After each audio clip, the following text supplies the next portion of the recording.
Hey guys, so we've put a boost gauge in the Mark 5.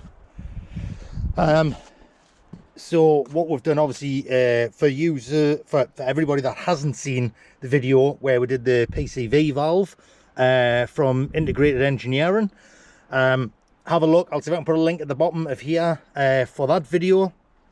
But obviously part of it is this little section here. So we've got the perfect place to come off for the boost gauge. So we've just come off, and all I've done is I've run this around. Everything's cable tied. I need to just tidy up the cable ties there, but it's all cable tied all the way around. And then I go through there. I think that's the bonnet release cable. I don't know how well you can see that. See if I can get in further there, but so what I did was I just put a little bit of WD-40 down there, and managed to get the boost pipe through. So I took the bottom panel off here. There's two screws, there's one there and there's one there. So I took them off, and then I bought a Turbosmart boost gauge. And I also bought this adapter panel just off eBay. They weren't that expensive, so took the vent out, took all the guts out of the valve, placed this in. So what I did was how I think most people will glue these in, but what I did was same as what I'm going to do with the panel for the Mark 5 Golf that I'm going to repair. Heated up a screwdriver and then melted the plastic down this side and down that side, so it's never going to come off. So that's that on. That's all the guts out of the. Actually, I could probably put this bit back in, because I think that might look a bit better, but I'll put that back in. But so we've got the. At this minute, I don't have the electrics done yet. I'll do a separate small video on that, about where we're going to run them to, whether we're going to have it coming on with the ignition or whether we're going to have it coming on with the lights. Not sure yet. I don't know whether that'll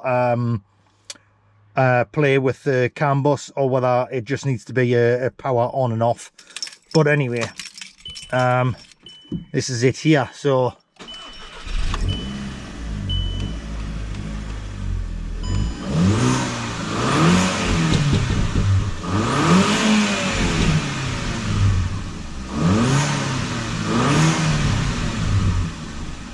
obviously that's running with no air filter on at the moment, so we'll get everything put back together now. We do have an air filter kit coming, which we are going to modify, so we'll keep you up to date with that.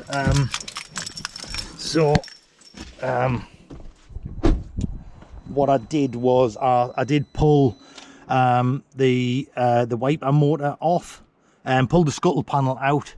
Quite easy. So there's only the two 13mm nuts there off, scuttle panel out, and then I did take these two Torx out and I moved the motor to the right a little bit so I could get better access to that. So we'll get these tidied up and then we'll get the panel back on, but that's it, it's all done. And we'll get the engine cover back on with the air filter.